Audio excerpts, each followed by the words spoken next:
Welcome everyone. Welcome here to Concordia Lutheran Seminary and to our Winter 2017 Quest course. For those of you who do not know me, I am Dr. John Helwig. I am the Professor of Systematic Theology here at Concordia, and it's a pleasure to have you here with us. A couple of quick notes, just kind of some basic housekeeping things to start with. In case any of you are not familiar with our building, this building was designed as a seminary for the Lutheran Church Canada. That means it has a couple unique features. One that's especially pertinent today. That is, it has 3 restrooms. Basically, with a student body that is all male, we have 2 men's rooms and only 1 women's washroom. So when you came in the front door, the hallway that you went down to get to either the elevator or the stairs, you will find the women's washroom up there. There is a men's washroom as well up there. There's also a men's washroom directly beneath that on this floor. So just so that you're kind of familiar with that layout there. The basic format of the Quest courses each week, it's a 4-week program, and each week we'll go for approximately an hour, then take about a 10-minute break, at which time that you can stretch your legs, use the washroom if necessary, and also our seminary guild, courtesy particularly of Ellen Rothflaub, has some refreshments as well for that break. Concordia Lutheran Seminary, as you're probably aware, is a seminary of Lutheran Church Canada, and as such, we have really, you could almost say we have 2 missions. Our primary mission is, as our motto says, we're forming servants for Jesus' sake and training pastors for the church. And then our secondary to that is that we are also a resource to the church, for the good of the church, and hence we have classes such as these Quest classes for the good of the church as a whole. So to this, I'm happy that you came, and I'm happy to tell you also that these Quest classes are offered completely free of charge, just as a help to the church as a whole. However, I do have to note that as a Lutheran seminary, we are largely dependent upon donations from private individuals. We do get assistance from the Synod, but that does not cover the entirety of our budget. And so, first of all, this is a free course, but if you would like to assist the seminary, we would appreciate that and help that. And with that, we have, as highlighted up here now, a new campaign that's begun. We're calling it the Give 25 campaign. And the goal of this campaign is to get donors who would like to assist us by regularly contributing to the seminary. And it's actually set up that we can use various electronic means, if you like, including direct bank draw or credit cards to make regular donations. And our kind of ideal target is set up that if you would like to make a $25 donation every month for that. However, both the timing and the amounts can be adjusted as you see fit. And so just ask you to consider joining us and partnering with us in this way. About the Quest course that we have now, I'm pleased to announce that this semester here at Concordia Lutheran Seminary we have a visiting professor with us, Dr. Joel Heck, hiding in the corner at the moment. Dr. Heck is actually, his regular job is he's professor of theology at Concordia University in Texas, and he has served there in actually a couple different functions since 1998. Prior to that, he was at Concordia University, Wisconsin. Dr. Heck and his beloved wife, Cheryl, have 3 grown children, Peter, Brenda, and Alan, and I believe, am I right, it's 3 grandchildren as well.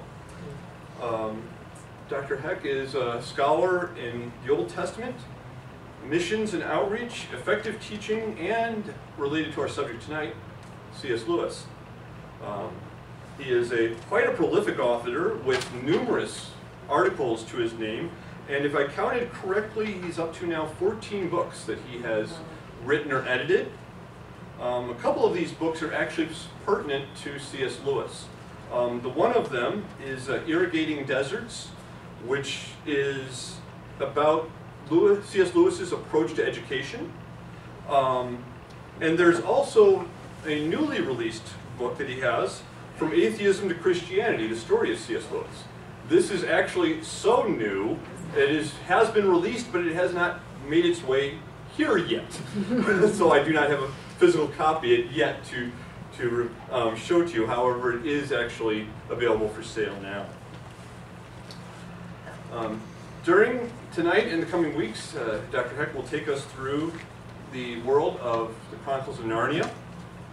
Tonight, he begins us by the first part. He's going to begin by bringing us into and telling us about the world of Narnia itself.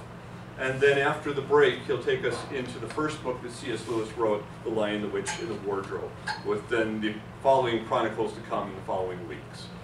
So with that, please welcome Dr. Joel Heck.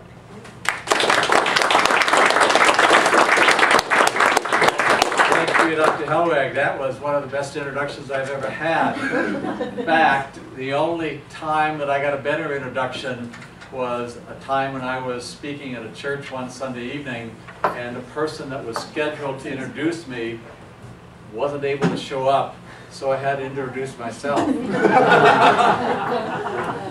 Well, let's get into introduction to the Chronicles of Narnia. Narnia for adults, as you're going to know throughout this series, that there are certain things that adults understand that the kids don't understand. So here is our title, and note the graphic in the lower left corner of the screen.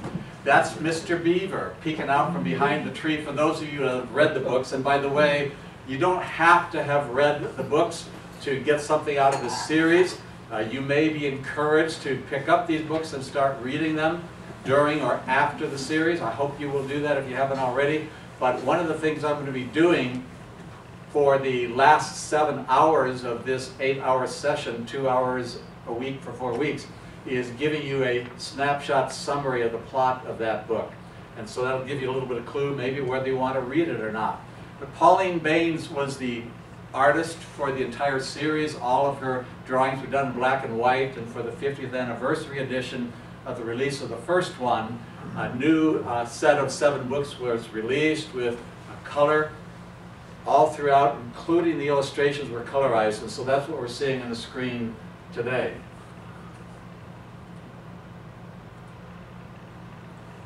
The Lion, Lions, and the Last Lion. Those of you that know a little bit about the Chronicles of Narnia know that the major character, the central figure of all 7 Chronicles of Narnia is the lion, whose name is Aslan. Anybody know what language Aslan is? It's Turkish. Anybody want to guess what the word Aslan in Turkish means? Wild guess. Lion. Yes. So it's about Aslan the lion, who I like to call the Christ figure of Narnia.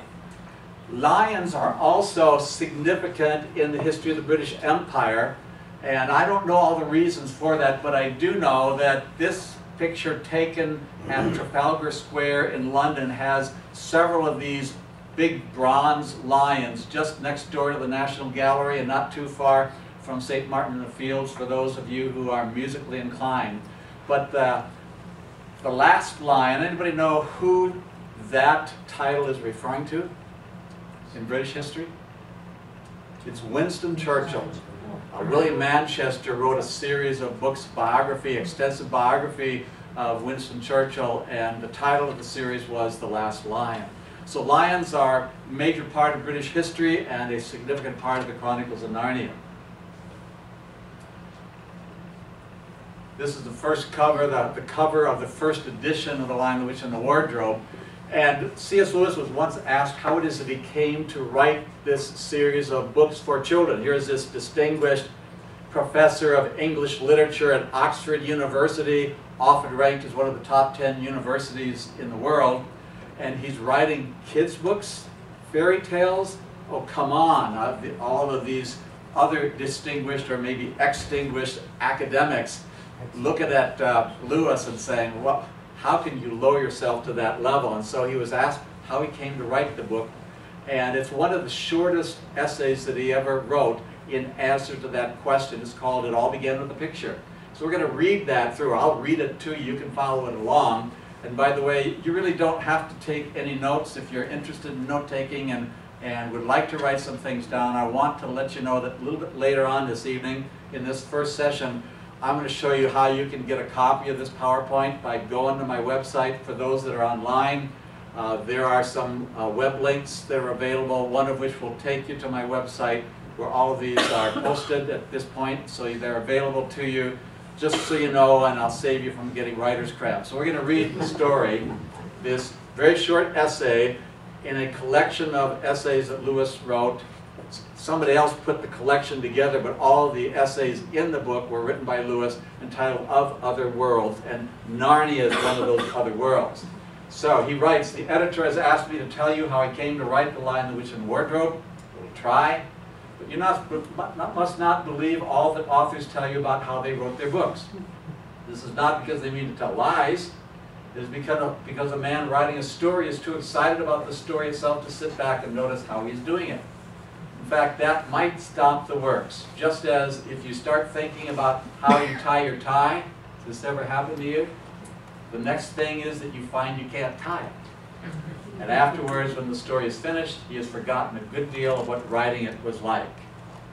He continues, "One thing I am sure of, all my 7 Narnian books and the 3 science fiction books, some of you may know them as Out of the Silent Planet, Paralandra, and That Hideous Strength, began with seeing pictures in my head. At first they were not a story, just pictures." And that picture, by the way, was Tumnus, Mr. Tumnus the fawn, walking with Lucy in a snowy wood in Narnia. So the story continues, and there's the famous wardrobe, out of the title of the first book, The Lion, the Witch, and the Wardrobe. The lion all began, that is, The Lion, the Witch, and the Wardrobe, all began with a picture of a fawn carrying an umbrella and parcels in a snowy wood. This picture had been in my mind since I was about 16, and one day when I was about 40, I said to myself, let's try to make a story about it. At first I had very little idea how the story would go, but then suddenly Aslan came bounding into it. I think I'd been having a good many dreams about lions at that time. He might have just come back from Trafalgar Square in London, who knows.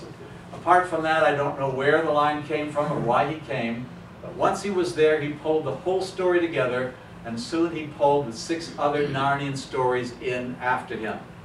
And in case you haven't met Aslan in the movies, how many of you have seen the movies or any of the movies? Okay, this is a great majority of you. You recognize Aslan, right? Okay, so one of the great accomplishments of Lewis as a writer, there he is from the first movie. So the story continues. So you see, in a sense, I know very little about how this story was born. That is, I don't know where the pictures came from, and I don't believe anyone knows exactly how he makes things up. Making up is a very mysterious thing. When you have an idea, could you tell anyone exactly how you thought of it? So, that's that very brief essay, and if you want a copy of the essay, just download the PowerPoint, and you can cut and paste into another document if you wish. So, before we get any further in the introduction to the Chronicles of Narnia, we need to talk about what type of literature this series is. And Lewis himself says that these are not allegories. An allegory is perhaps best illustrated by John Bunyan's Pilgrim's Progress. And Lewis did write a book where he echoed the title of Bunyan's story, but he would tell us that these are not allegories, but they are what he calls a supposal, or a reenactment of a series of events, supposing certain things to be true. So he's writing a letter to a schoolgirl by the name of Patricia, and all of his letters to school children have been published in a small volume of about 100 letters. Kids from the UK and the US and North America, Canada and the like, English-speaking countries wrote to Lewis, and the story is that he answered every letter he ever received, and when they wrote to him, he wrote back to them. And so he writes to Patricia, I'm more saying, suppose there were a world like Narnia, and it needed rescuing, and the Son of God, or the great Emperor overseas, went to redeem it as he came to redeem ours. What might it in that world have been like? So an allegory will have a correspondence, a very direct correspondence between every character every event, every place in this allegorical world, and it will correlate to something in our world or in the biblical world. And that's not what it's like. So things don't work out so perfectly in a supposal, and it gives the author a good deal more freedom as he writes. So here's a typical fairy tale on the left, and here is Lewis's fairy tale on the right. So you know how the fairy tales begin, once upon a time, etc., etc. For Lewis, he is going to write about a country that exists in a parallel world that you can get into, but it's not easy to figure out how to get in there and how to get back. It's beyond your control. Typical fairy tale will deal with an undefined time as well as an undefined length of time. And in Lewis's fairy tale, Narnia lasts exactly 2,555 years, as we'll see more of a little bit later on. Thirdly, often in a typical fairy tale, you'll have magic that is fanciful or arbitrary, like a frog turning into a prince, or a beautiful young princess biting from an apple and going asleep for a long, long time till the prince comes to wake her up. In Lewis's fairy tale, his magic, which sometimes bothers Christians as they think we got witches in the story, we got magic and so on, but it's really magic that is symbolic of spiritual power from the Word of God, and it's based therefore on a Christian biblical theology.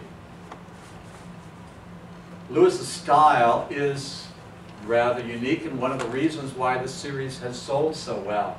This, by the way, is Pauline Bain's drawing of the wardrobe in an empty room in Professor Kirk's house. So he is fairly personal in the way that he writes it, kind of a colloquial way of speaking.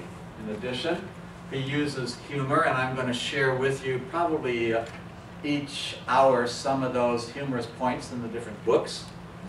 Thirdly, he is in favor of growing up, that is maturity, but he's against grown-upness. So he wants children to be childlike but not childish. As a matter of fact, as an adult, in some ways he was childlike even into his later years, but not childish, and you know that there's a big difference between the two. And Lewis is fascinated with language. This is something that most kids wouldn't get.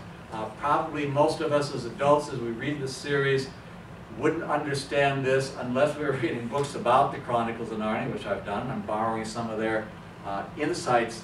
In the book, The Horse and His Boy, that HHB is my abbreviation for that book title, the 5th book in the series, he uses 2 words for couch or sofa. There are actually 5 in the English language, and the 2 words that he uses are italicized there, sofa and divan. So couch, davenport, settee, sofa, and divan. Divan and sofa are from the Middle East, from Turkey, and divan is a word that is used when there is a conference going on, and sofa is a word that's used when there is no such conference going on. And in that book, if you read carefully knowing this, he uses those 2 words exclusively, and he uses them correctly depending upon how many people are there. Now, I'll tell you, that little piece of information and about $2 will get you a cup of coffee at Starbucks, but you have to put the 2 together and it'll work just fine for you. Likewise, in the Voyage of the Dawn Treader, which is what VDT stands for, the word tingle comes from the Old English, and it means star.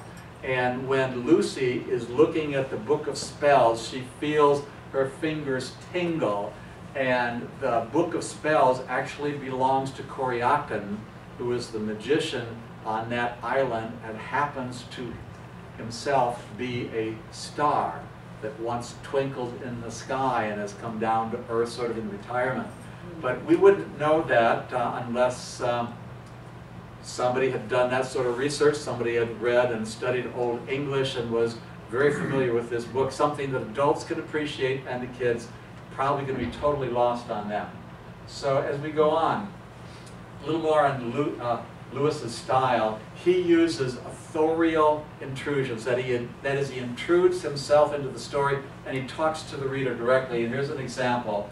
This is shortly after Aslan, the Christ figure of Narnia, has died at the hands of the White Witch. And Susan and Lucy are mourning his death. They saw it happen, but they were waiting and hiding. And so Lewis says, I hope no one who reads this book has been quite as miserable as Susan and Lucy were that night. But if you have been, if you've been up all night and cried till you have no more tears left in you, you will know that there comes in the end a sort of quietness. And that visual, by the way, that's Pauline Bain's drawing from just after the death of Aslan. And again, this is supposal, not allegory. So Aslan dies by a stone knife rather than in something like a crucifixion after a trial, that sort of a thing. So it's a little bit different because it's a supposal, not an allegory.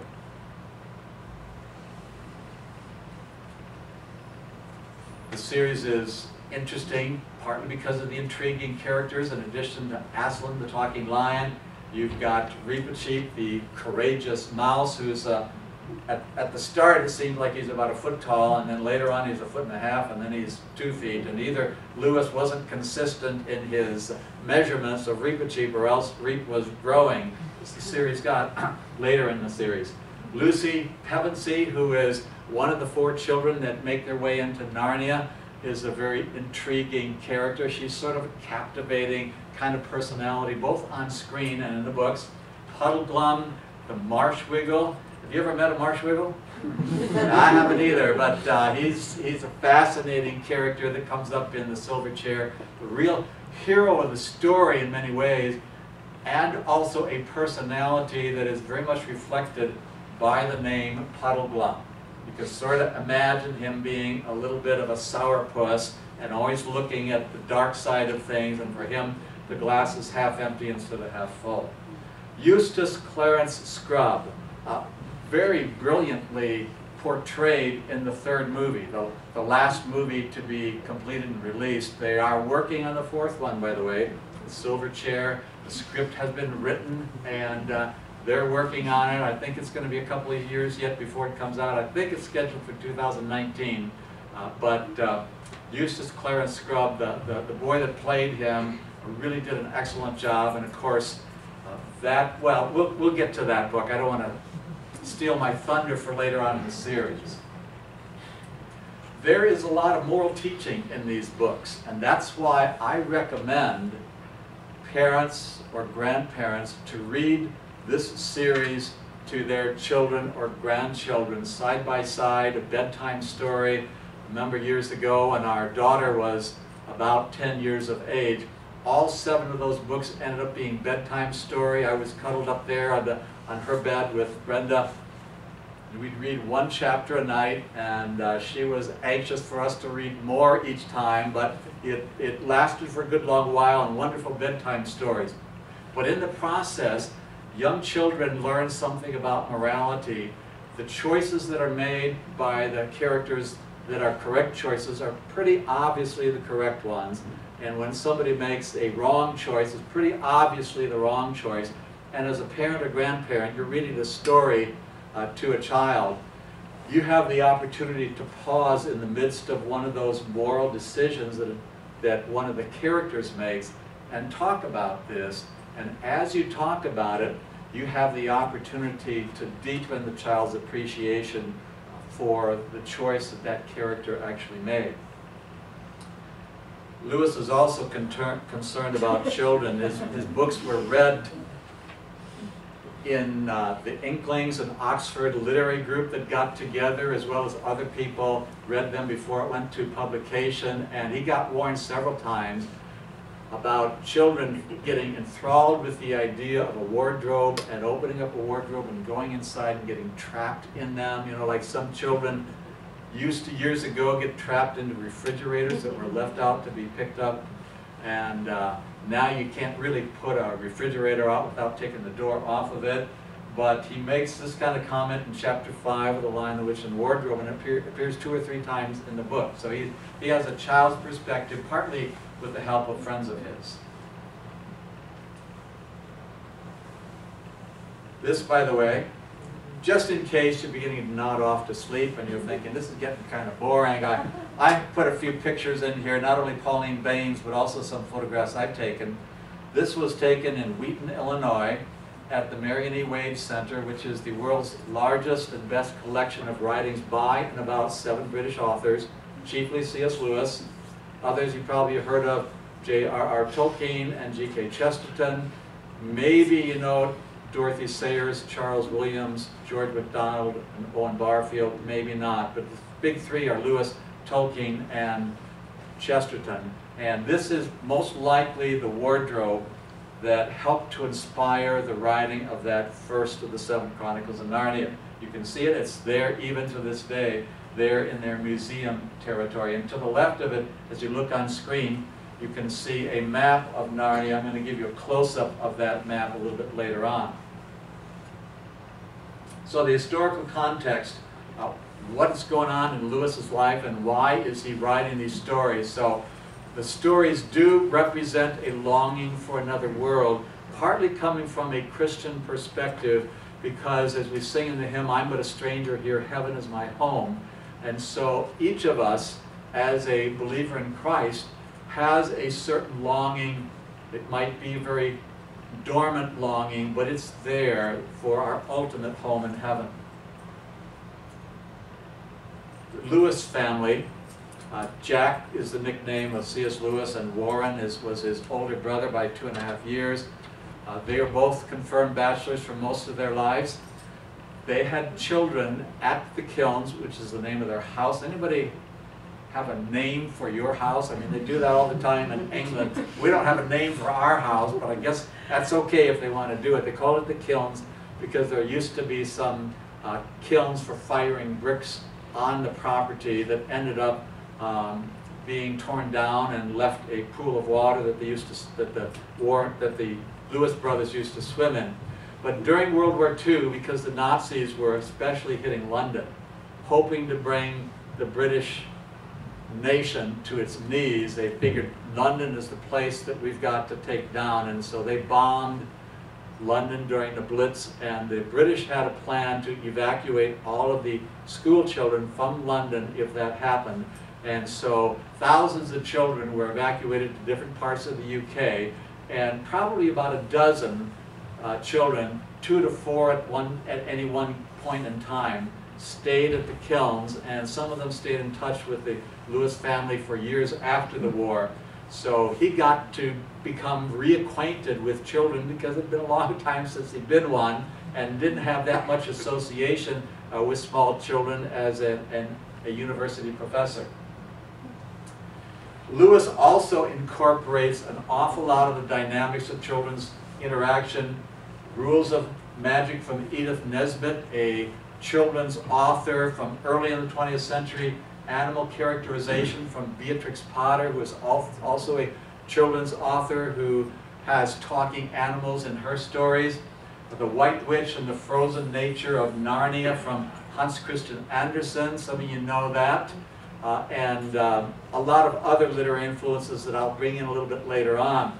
These are more for the kids. I'll talk about some of the more serious influences from English literature. There's also an anti-secularism that is sort of echoing that longing for another world, because the Great Britain of the late 1940s and early 1950s, post-World War II, was becoming increasingly secular. And so Lewis wanted to write from a Christian worldview in these books to encourage people to think about the possibility of a spiritual world. These books are written at a 5th grade level. A 10-year-old can read these books with ease, and that's why some friends of ours took 5 different trips to China to do ESL in China, and believe it or not, they used the Chronicles of Narnia as a major teaching tool to work with these Chinese people. They were sort of subversive evangelists, and some of those Chinese students became Christians a little bit later on. Some came to the States, some not. But at any rate, they were as strong Christians. The husband in this pair, himself a former atheist, they were doing what they could for the kingdom of God and using the Chronicles of Narnia. So don't worry about reading these, that the vocabulary is going to be more than you can handle. I know you can handle 5th grade level English. The title The Lion, the Witch, and the Wardrobe came from a friend of his and a former student, Roger Lancelin Green, who himself, a British citizen, was writing children's stories and encouraging Lewis in this direction. A word about Michael Ward. Anybody, how many of you have heard of Michael Ward? Okay, just a couple of people. Michael Ward is a British citizen who was doing his doctoral dissertation on C.S. Lewis. Imagine that. And he discovered the reason why there are 7 Chronicles of Narnia. And I'm going to be sharing some of his insights throughout the series. And I'll give you the summary, the thumbnail sketch of why that is, why there are 7. Not because there are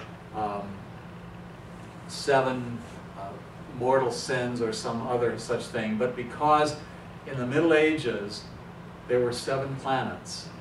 According to their understanding of our solar system, there were 7 planets, the Earth not being one of them, because the Greek word for planet actually means wanderer, and in the Middle Ages they thought that the Earth was stationary and the other planets revolved around the Earth, and they thought the sun did too. So the sun is highlighted in one of the 7. The moon would have been considered a wanderer, highlighted in one of the 7. Venus, Mars, Jupiter, Saturn. So the 7 planets of the Middle Ages, and we'll come back to that and give you more insight onto that a little bit later on. Did you know that there is a real Narnia in the country of Italy? This drawing is on the wall of the apartment of a gentleman by the name of Walter Hooper, who is probably the single most influential person or single most important reason why the works of C.S. Lewis are still read today in the English-speaking world. Sometimes they even teach courses on C.S. Lewis. Did you know that? Goodness, yeah, they do, in a lot of different places. So this sketch, Walter Hooper mounted on a frame and is mounted in the wall of his apartment in North Oxford, and it says Narni, so that would be Italian, and Narnia is sort of a Latinized version of that. So Lewis probably got this word Narnia, which kind of rolls off the tongue. It's pleasing to the ear, and so often Lewis picked proper names because they were pleasing to the ear, not just to the eye. And so this is where the word Narnia came from. So the importance of this series. This series of the Chronicles of Narnia, as well as what J.R. Tolkien did, brought about a renaissance in children's literature. One of the evidences of that is back in 1950, when The Lion, the Witch, and the Wardrobe was published for the first time. You would have been hard-pressed to find very many universities in the English-speaking world that had a course in children's literature. Today, it's hard to find one that doesn't, and both Lewis and Tolkien are a major reason for that. So they popularized this genre of literature. The books are now translated into 47 languages. Yeah, I wrote a few books, but I have yet to have any of my books, at least to my knowledge, translated into one other language. So we don't want to do any comparisons there. And probably in about 125 million copies, which doesn't rival Harry Potter, and it is 7 books, the totals combined, but that's about half of the total number of books that Lewis's writings are estimated to have sold, somewhere in the 250 million copy of all of Lewis's books combined. So they are literary. I gave you a few of the influences in the children's literature area, but in addition to Hans Christian Andersen and Beatrix Potter and Edith Nesbit, Lewis is writing in the tradition of Homer, Virgil, Dante, the epic journey with challenges faced and met. Edmund Spenser, who wrote The Fairy Queen, maybe some of you heard of. Sir Thomas Malory, the popularizer of the King Arthur tales. Milton, Bunyan, and others. And as you see, I say there, that's one reason why adults get some of the insights in these books that children don't. Hence, Narnia is really for adults as well. And they talk about other worlds. So Narnia being a parallel world alongside the world of the UK or the world of England in the 1940s and 50s. Yeah, this last point, I'm talking to myself here. Do you know anybody, and there might be one, or you don't have to raise your hand if this is true of you, but you know anybody that is extremely logical, rational, ordered? If they have an office, you go into their office and everything is in its place. Their office is extremely neat and tidy. In fact, some of my friends who are the exact opposite have a plaque on their wall that says a clean desk is a sign of a sick mind. They're the exact opposite. But for those of us that are very rational and think like, I guess, an accountant or an engineer, often stereotyped in this way, these are corrective for those of us that are really very, very left-brained. In fact, so left-brained that we're almost all the way around to the other side of the world and becoming right-brained in the process.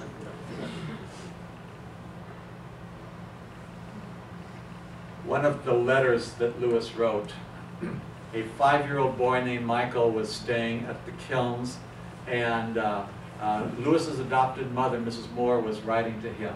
And so Lewis writes in one of his letters in 1935, Minto, that's the nickname of his adopted mother, reads him the Peter Rabbit books every evening. I think that's Beatrix Potter, am I right? Does anybody know? Yeah. And it is a lovely sight. She reads very slowly and he gazes up into her eyes, which look enormous through her spectacles. Would you believe it? That child had never been read to nor told a story by his mother in his life. Not that he is a neglected, he is a whole-time nurse. 100 patent foods, is spoiled and far too expensively dressed, but his poor imagination has been left without any natural food at all. So just in case you are among those extremely rational, logical, ordered kinds of people, and you're lacking in the natural food of the imagination, all the more reason why you should read the Chronicles of Narnia, or at least start with the first one. How were these books received when they were first issued into the British public? They didn't get a whole lot of attention at first. And there was an academic prejudice against children's literature, fairy tales, fantasy, that something like that would be by definition shallow and simplistic and hardly worthy of anyone's attention. And basically said that one already. The British response, the critics were especially hostile initially to The Lion, the Witch, and the Wardrobe. However, who cares what the critics say? The kids loved the books, loved the series, so many of them wrote to Lewis, and so that's why they've sold tremendously over the years. Some of the criticisms are that they're not being real enough, because they're fantasy. They're Christianity for those that caught their similarities to some Christian teachings. They're violence, and they're unpleasant child characters. Now, does anybody see any problem with those criticisms?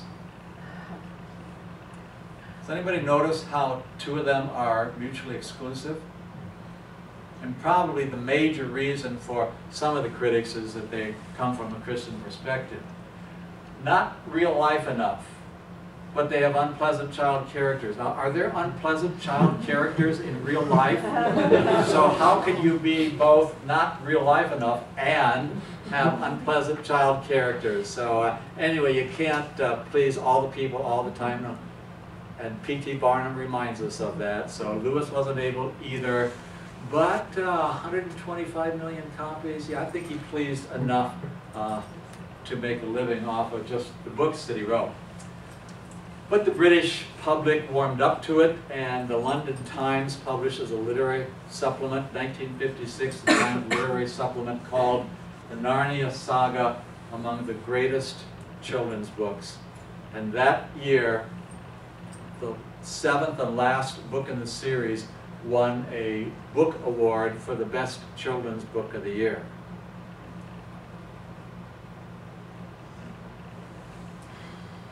So The Lion, the Witch, and the Wardrobe, which we're going to do in the second hour, I just did a little bit of searching online. Ranker is a website that ranks top 10, top 100 books. Lion, the Witch, and the Wardrobe is number 6 all time, and I put in parentheses there, Lord of the Rings and the Hobbit are 2 and 3. Number 9 for the Lion, the Witch, and the Wardrobe at a place called How Stuff Works. I mean, I don't normally go to these websites, but I did want to see where the first book in the series was recognized. Number 17 at Publishing Perspectives, which omits the Bible from their lists. Number 2 in the BBC's Culture column, right behind, in case you wanted to know what number 1 was, Charlotte's Web. Some of you know that book. Number 4 in the School Library Journal's list of the top 100 children's novels, but not listed in the top 100 for Parent and Child magazine. Huh. Well, maybe just a tad bit of bias there. Probably some of that hostile British public that didn't like the series is helping to put that magazine together. I don't know. You can't please them all, right? Okay, anybody know who that's a picture of?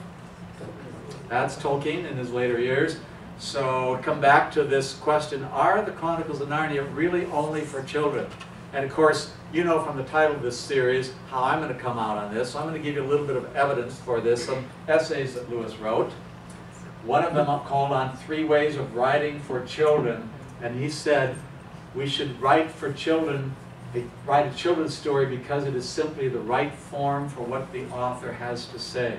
One of the advantages of the fairy tale is that it doesn't require extensive character development, and that seemed to be one of the things that appealed to Lewis in writing the series. He wrote another essay called On Juvenile Tastes, and says even the fairy tale was not originally intended for children. And the reason why I've got Tolkien's picture up there is because that was a case that Tolkien himself also made.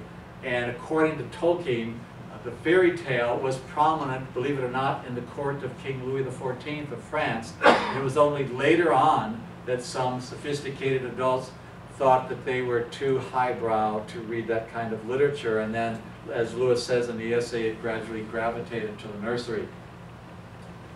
So Lewis and Tolkien, one of the, probably the greatest literary friendship in the English-speaking world in the 20th century, at any rate.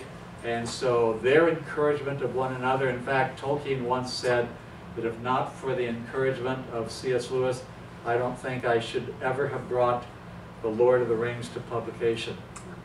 Think about that. So Lewis's influence not only from his writings, but from his friendship with J.R.R. Tolkien.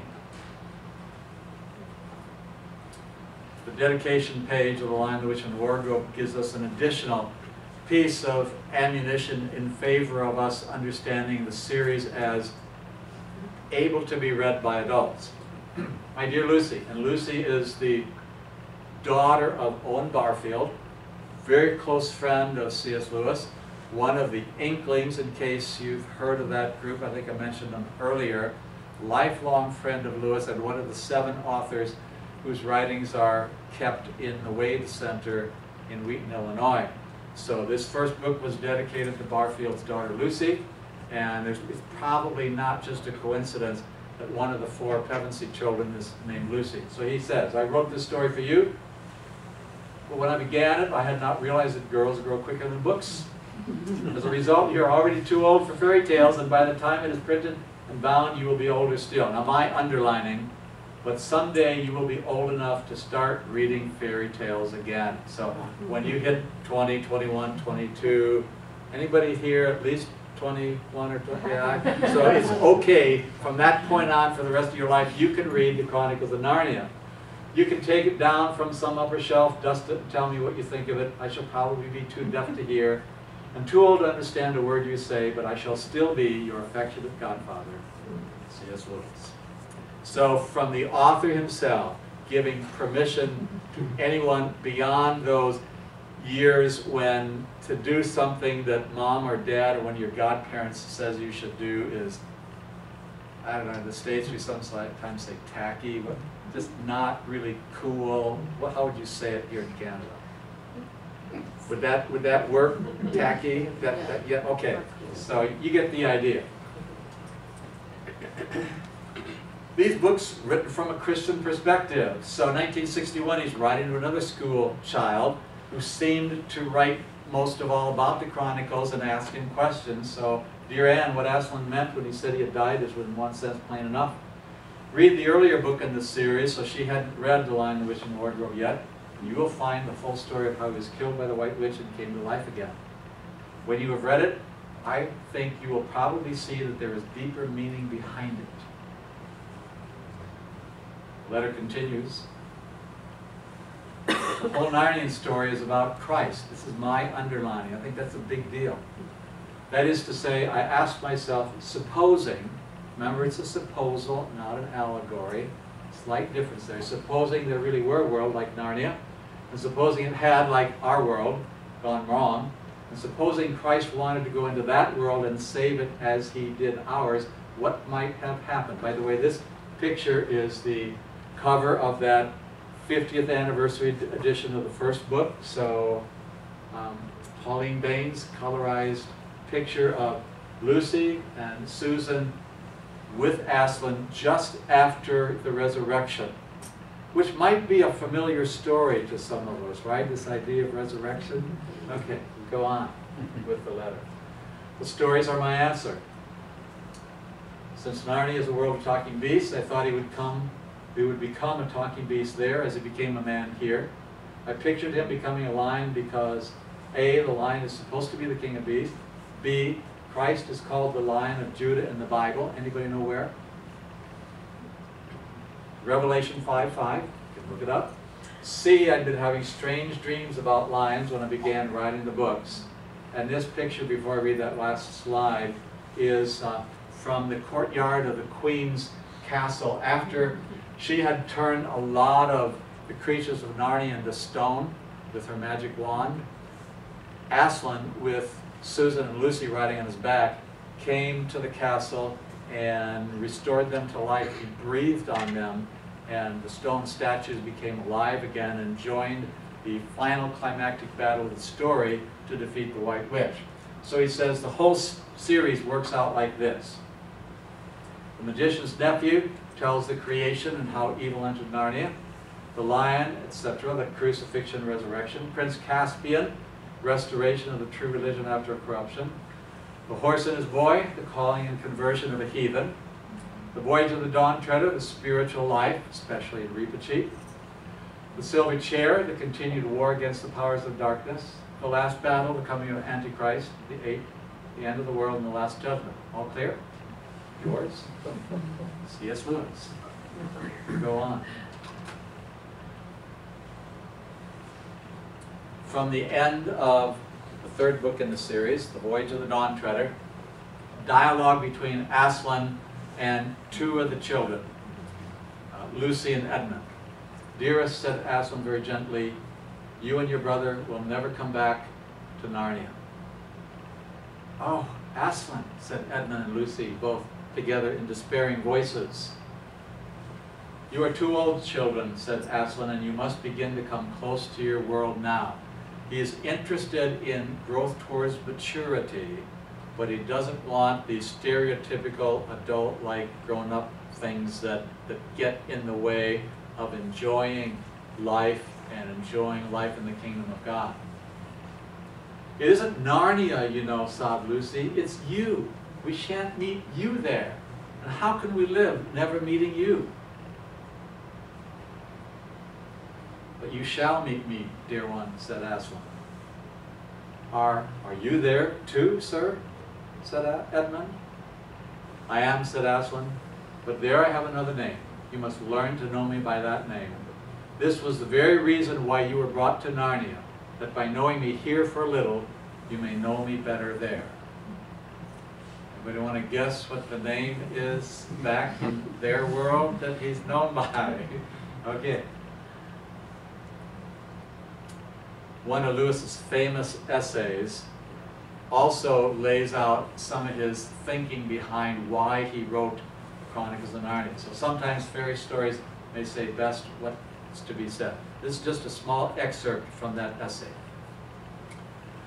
I thought I saw how stories of this kind could steal past a certain inhibition which had paralyzed much of my own religion in childhood. Religion was not a vibrant, active, engaging experience for him growing up in Belfast, Northern Ireland.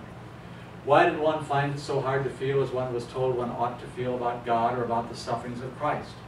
I thought the chief reason was that one was told one ought to. An obligation to feel can freeze feelings. And reverence itself did harm. The whole subject was associated with lowered voices, almost as if it were something medical.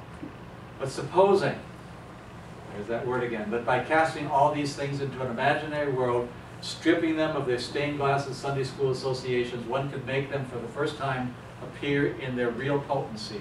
Could one not thus steal past those watchful dragons? I thought one could. So part of Lewis's reason for writing the Chronicles of Narnia, not only to aid in the moral development of children in a society that was becoming increasingly secular, but also to do what he describes as a kind of a pre-evangelism. And elsewhere he says he wanted to expose them to biblical truths so that if later on, as a teenager or adult, they ran into the gospel story, they might be more favorably inclined to give that story a good listen. So let's talk about Lewis's idea of the person. How do you reach a person? Plato thought of the person as existing in three concentric circles. The outer circle is shown by this arrow. That's the imagination. So if we can appeal to the imagination and go deeper from there, we are more likely to be successful in reaching people. And the stories of Narnia are very appealing to the imagination. The next concentric circle is the intellect, according to Plato, and Lewis bought into this and used this as a strategy in writing. So reach the mind through the imagination, and then you have the opportunity ultimately to affect the will. So allow those stories to percolate in people's minds, even to get them inclined to your point of view as they hear the story. Remember the story of Nathan telling King David about a little lamb that had been taken from a poor man by a wealthy man, and how David becomes incensed at the guy that did that. And Nathan is using a story to appeal to David's imagination, and actually David ends up condemning himself before he finds out who the real characters in the story are. So Lewis is doing that. And so that's actually a good strategy as we think about sharing the Christian faith, because story is profoundly powerful in the scriptures, and the story of your spiritual life or stories that illustrate how God works in other people's lives are powerful methods of communication in this postmodern world. In Mere Christianity, Lewis says, inside of himself even, the battle is between faith and reason on the one side, and emotion and imagination on the other. And if we can get emotion and imagination on our side, the battle with the intellect, with reason, will be a lot easier.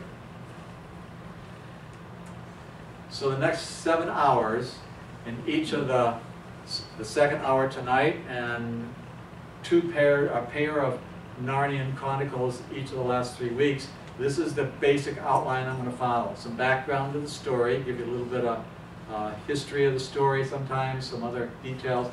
A retelling of the story, so you don't have to read them. If you've never read them, you'll hear a 5 to 10 minute summary of the story. If you have read them, it might refresh your memory how that story goes. It might actually encourage or inspire some of you to read the series for the first time, or maybe the second or fifth or 10th or 15th, I don't know.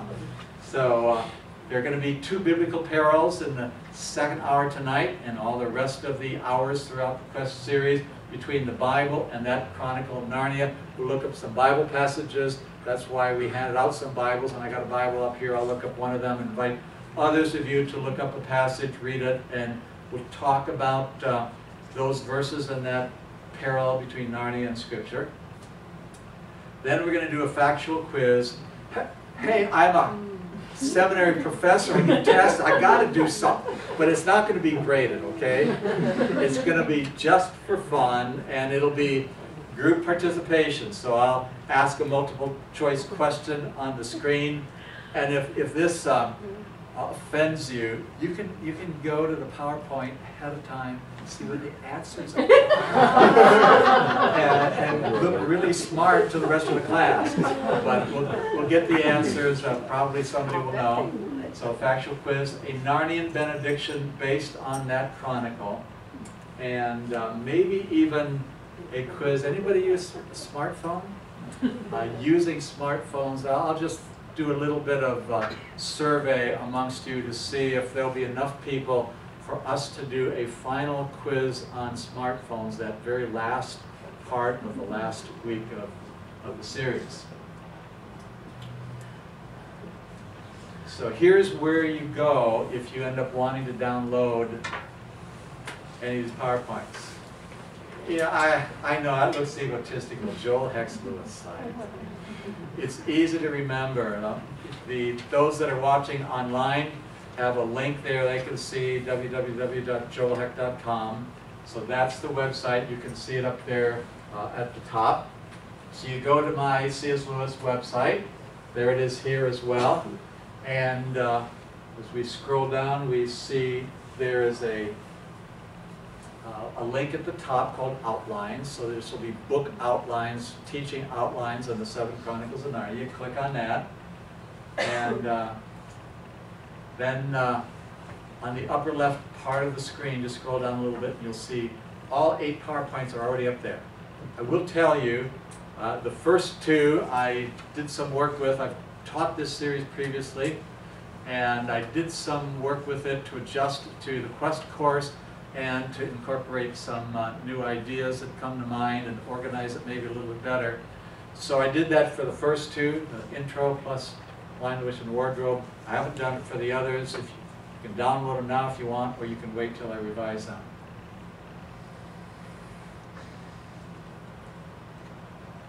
So, my advice, read the Chronicles of Narnia if you haven't already. Use the Chronicles of Narnia in sermons, teaching, conversations. They're in the theaters, or have been and will be again. So to strike up a conversation as a Christian, did you see any of the Narnia Chronicles? You're wondering, how can a Christian engage a non-Christian in the conversation that could lead to a Christian witness? Well, these have powerful Christian theology. Recommend the Chronicles of Narnia to others. Give them as gifts. Use them as witness tools. I have to admit that giving a copy of The Lion, the Witch, and the Wardrobe might be a rather expensive tract, but in certain places it might be one of the best things you can do as an outreach on the part of a Christian witness. Maybe even thank God for them. Good reading to you. Therefore, Narnia is not just for children. I hope I made my case. Last slide tells you what we're going to do in the second hour. So let's take a 10-minute break for those that are watching online. We'll be back together again to take a look at The Lion, the Witch, and the Wardrobe after we break for some refreshments and stretch. Yes? Thank you, Dr. Heck. And so we're going to have a little bit of break here again. Remember, women's washroom, you have to go upstairs. Fourth men's is around the corner. Also, as I had mentioned earlier, we have that new campaign of the Give 25. If you would be interested in possibly exploring that and signing up for it, we will actually have a laptop set up out in the area out here that you'd be free to do that as well. But otherwise, stretch your legs, and you can already see, I think, why we're very thankful. See you in 10 minutes.